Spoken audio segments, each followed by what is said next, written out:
আসসালামু আলাইকুম, আমি মোহাম্মদ জাকিরুল ইসলাম।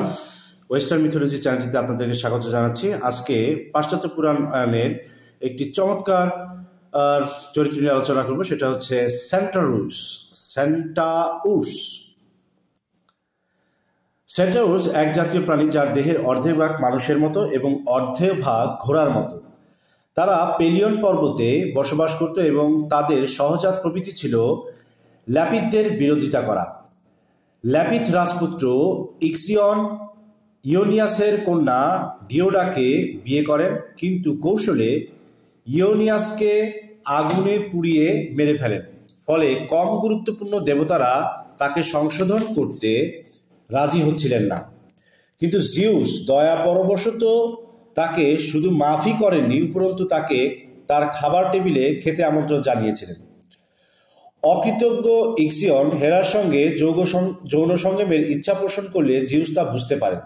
সেজন্য জিউস একটি মেঘকে হেরার রূপ দিয়ে ইক্সিয়নের কাছে পাঠান। ইক্সিয়ন তাকে হেরা মনে করে তার সঙ্গে মিলিত হন।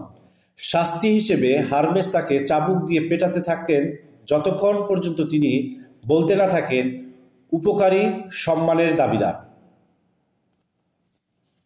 তারপর তাকে একটি আগুনের চাকার সাথে বেঁধে ফেলেন, যা বিরতিহীনভাবে আকাশে ঘুরে। এই হেরারূপী মেঘ পরবর্তী সময়ে নেফিলি নাম ধারণ করে এবং একটি বিকৃত ধরনের সন্তান সেন্টাউরস জন্ম দেন। এই সেন্টাউরস পরিণত বয়সে ম্যাগনেসিয়ান ঘটকির সঙ্গে যৌন মিলন ঘটায় এবং তার ফলে সেন্টাউররা জন্ম নেয়। পেরিথাসের বিয়েতে ইরিস ছাড়া সকল অলিম্পিয়ানকে নিমন্ত্রণ জানানো হয়েছিল, যেখানে সেন্টাউরগণ এসেছিলেন। বিয়ের অনুষ্ঠানে মদ পরিবেশন করা হয়েছিল। সেন্টাউররা মদে অভ্যস্ত না থাকায় তারা অতি মাত্রায় মদ পানির সঙ্গে না মিশিয়ে পান করে এবং মাতাল অবস্থায় কনের সহ আশেপাশের সকল মহিলার সঙ্গে অশালীন আচরণ করে।